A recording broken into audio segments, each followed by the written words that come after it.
What's the most inaccurate thing your child has ever been taught in school? Last week, my daughter Emma came home from school absolutely heartbroken, tears in her eyes, clutching her empty backpack. She told me her science teacher made her stand up in front of the entire class and repeat, "Blood in veins is blue until it hits oxygen," over and over, while everyone laughed. Emma's wanted to be a doctor since she was 6. Her room, covered in anatomy posters. She saves her allowance for medical books instead of toys. And for her last birthday, her grandmother, who's a retired surgeon, gave her a real stethoscope. Emma carries it everywhere like it's a treasure. So when her class started learning about the circulatory system, she was over the moon until Mrs. Winters, her science teacher, stood in front of the class one day and said, "Blood is blue inside your veins. When it hits oxygen, it turns red." Emma, trying to be polite, raised her hand and said, "Actually, blood is always red. It's just darker without oxygen. And veins look blue because of how light passes through the skin."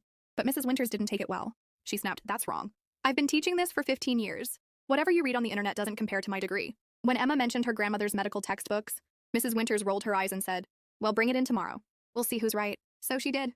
Emma carefully bookmarked the exact page in her grandmother's old med school textbook. But instead of reading it, Mrs. Winters took it away and called it inappropriate. And then in front of the class, she made Emma repeat the false claim out loud, while kids giggled. As punishment, she even gave her detention for challenging authority. Emma came home crushed, and without the textbook. I was livid. I emailed Mrs. Winters immediately, asking for the book back. Her response? "I don't need medical lessons from a child or her parent. The curriculum says blood is blue in veins, and that's what I teach." That's when I remembered.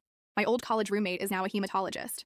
I told her what happened, and she was horrified. 3 days later, I walked into Emma's classroom during science period, with not one, but 2 guests. My roommate, Dr. Chen, and Emma's grandmother, Dr. Reynolds, still wearing her surgical scrubs. Mrs. Winters looked annoyed, until I introduced them. We explained we wanted to do a short demonstration on blood color. 30 curious students were watching, so she had no choice but to say yes. Dr. Chen pricked her own finger and showed the class.